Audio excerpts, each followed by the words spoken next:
Okay, this clay looks a little different than yours. This is porcelain here I have at home.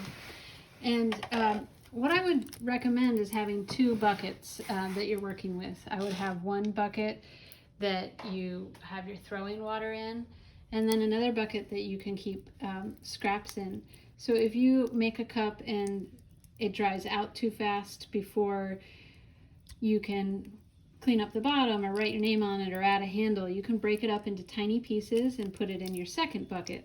And then along with that, you can take that sludge out of the bottom of your throwing bucket when you're done, when it settles in there, and add that to the dry bits of clay.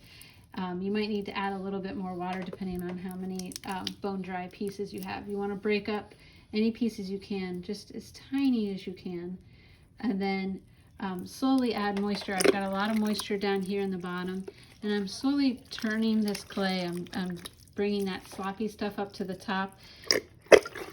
Makes a great sound, and then pushing the harder stuff down. And over the next couple days, I'm keeping it the top wrapped in plastic, just kind of a piece of plastic laid over the top during the night. But once a day I kind of come out and I squish it all together. So I'm trying to get it to be more of a homogeneous base here. So I'm finding those chunky spots, those harder things, and pushing that soft clay through. And this is kind of just what we do in that mixer. So you are a mini mixer here, and eventually this clay you might have to add a little bit more water or a little bit more slop, depending on what you've got going in here, and just kind of keep babysitting it every day. Turn it over. It may start to smell. That smell is not pleasant, but it's not bad. It's actually good for your clay. It's mold. If it's too gross for you, you can add just a splash, tiny splash of bleach, and it should take away that smell. But over time, then this will, it'll be too soft to throw, but it'll all be homogeneous in its consistency. And once it's homogeneous, then you kind of take it out and lay it out in kind of smush bridges, or like little rainbows. Make little chunks, and a little bit bigger than this. It's just this won't hold it.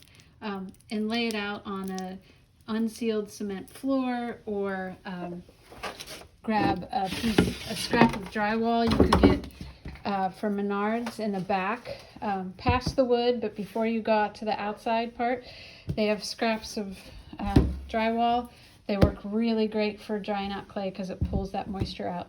Or if you have a piece of canvas from like Joann's or something, like a softer piece of canvas that we would have used at the slab wheel, that can also provide a nice surface to dry out the clay. If nothing else, you could also use a piece of wood to set it on. And then like an hour in the sun, then it'll pretty much be ready to wedge up and use on the wheel. You just, like all things, babysit your clay, use the plastic, add water, and you can kind of just balance it out that way, whether depending on what you need.